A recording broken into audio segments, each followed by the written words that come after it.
बिस्मिल्लाहिर्रहमानिर्रहीम। नहमदुहु व नुसल्ली अला रसूलिहिल करीम, अम्मा बाद।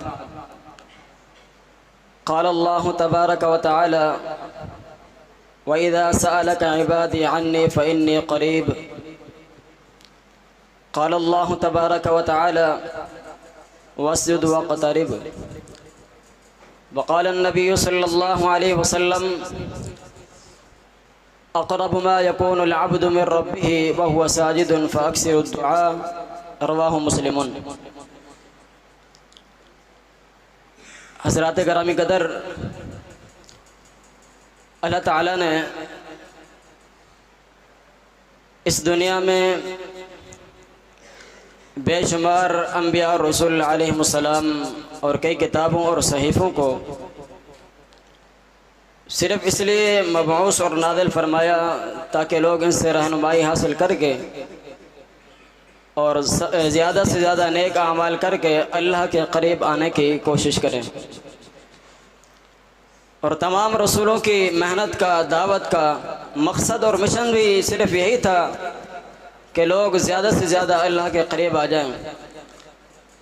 और अल्लाह ताला ने भी अपने प्यारे पैगम्बर जनाब मोहम्मद रसूलुल्लाह सल्लल्लाहु अलैहि वसल्लम को भी यही हुक्म दिया कि वस्जुद वक़्तरिब, सजदा कीजिए और करीब हो जाइए। इससे पता ये चला कि अल्लाह के आगे झुकना, अल्लाह को सजदा करना, यह क़ुर्ब इलाही का एक बेहतरीन ज़रिया और सबब है। नबी अलैहिस्सलातु वस्सलाम ने इरशाद फरमाया, हज़रत अबू हुरैरा रज़ियल्लाहु तआला अन्हु इस हदीस के रावी हैं, बयान करते हैं कि अक़रबु मा यकूनुल अब्दु मिन रब्बिही व हुवा साजिदुन फ़अक्सिरु दुआ। फरमाया कि बंदा सबसे ज़्यादा करीब अल्लाह के उस वक़्त होता है कि जिस वक़्त बंदा सजदा करता है। ये एक सबब अल्लाह के करीब होने का। अल्लाह का कुर्ब हासिल करने का एक दूसरा सबब और ज़रिया वो ज़िक्र इलाही है, यानी अल्लाह का ज़िक्र। इसको कसरत के साथ इख्तियार करें। हदीस कुदसी है कि हज़रत अबू हुरैरा रज़ियल्लाहु तआला अन्हु इस हदीस के रावी हैं और नबी अलैहिस्सलातु वस्सलाम ने फरमाया कि अल्लाह ताला फरमाता है, अना मा अब्दी इज़ा ज़करनी व तहर्रकत बि शफ़ताहु। फरमाया कि जिस वक़्त मेरा बंदा मुझे याद करता है, मेरा ज़िक्र करता है और मेरी याद में उसके दोनों होंठ हरकत करते हैं, अल्लाह ताला फरमाता है कि उस वक़्त मैं अपने बंदे के साथ होता हूँ। और दीन इस्लाम में ज़िक्र इलाही के बड़े फ़वाइद हैं। सबसे पहला फ़ायदा अल्लाह ताला ने बयान किया कि वज़्ज़ाकिरीन अल्लाह कसीरन वज़्ज़ाकिरात अअद्दल्लाहु लहुम मग़फ़िरतन व अजरन अज़ीमा। अल्लाह का ज़िक्र करने वाले बंदे हों, मर्द हों, औरतें हों, अल्लाह ताला ने उनके लिए ख़ास बख्शिश और अजर अज़ीम तैयार कर रखा है। दूसरा फ़ायदा क़ल्ब सुकून को राहत, सुकून मिलता है। फरमाया कि अला बिज़िक्रिल्लाहि तत्मइन्नुल क़ुलूब, जान लीजिए कि अल्लाह के ज़िक्र से दिलों को सुकून मिलता है।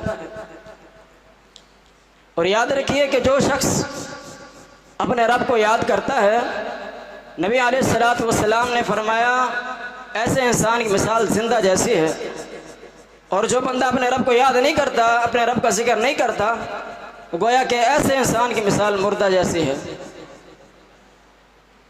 और तीसरा फ़ायदा ज़िक्र इलाही का, अल्लाह ताला ने फरमाया फ़ज़कुरूनी अज़कुरुकुम। फरमाया कि तुम मुझे याद करो, मैं भी तुम्हें याद करूँगा। तीसरा सबब क़ुर्ब इलाही का, नबी अलैहिस्सलातु वस्सलाम ने इरशाद फरमाया, अल-मुअजमुल कबीर में सही सनद के साथ ये रिवायत मौजूद है। फरमाया कि अल-मरअतु औरतुन व अन्नहा खरजत इस्तशरफ़ शैतानु व अन्नहा अक़रबु मा यकूनु इलल्लाहि व हिया फ़ी क़ारि बैतिहा।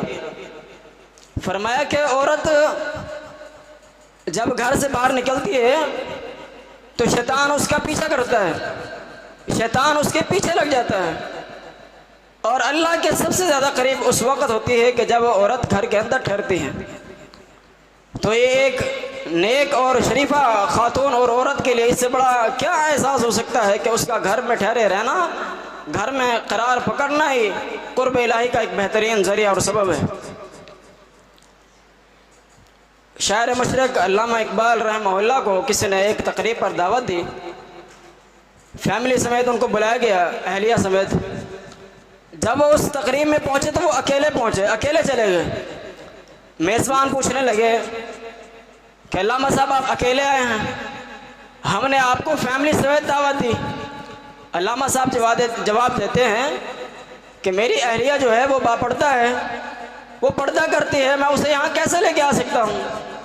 मेज़बान कहने लगे अल्लामा साहब आपने ये क्या बात कर दी, यहाँ औरतों के लिए अलहदा हमने इंतज़ाम किया हुआ है, वो आकर लेडीज़ रूम में बैठ जाती। कहने लगे कि मेरी और मेरी बीवी ऐसी औरतों से भी पर्दा करती है जो बेपर्दा घूमते हैं, जो पर्दा नहीं करती। एक और सबब अल्लाह के करीब होने का, वो वालिदैन की इताअत फर्मा बरदारी, क्योंकि वालिदैन की इताअत फर्मा बरदारी में रब की इताअत है, रब की रज़ा है।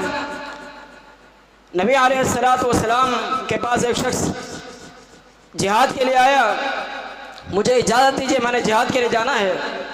आपने फरमाया कि जाओ, फल्ज़महा फ़इन्नल जन्नत तहत रिजलिहा, फरमाया कि घर जाओ, अपनी वालदा की खिदमत करो, अल्लाह ताला ने जन्नत को तुम्हारी माँ के पाँव में रख दी है।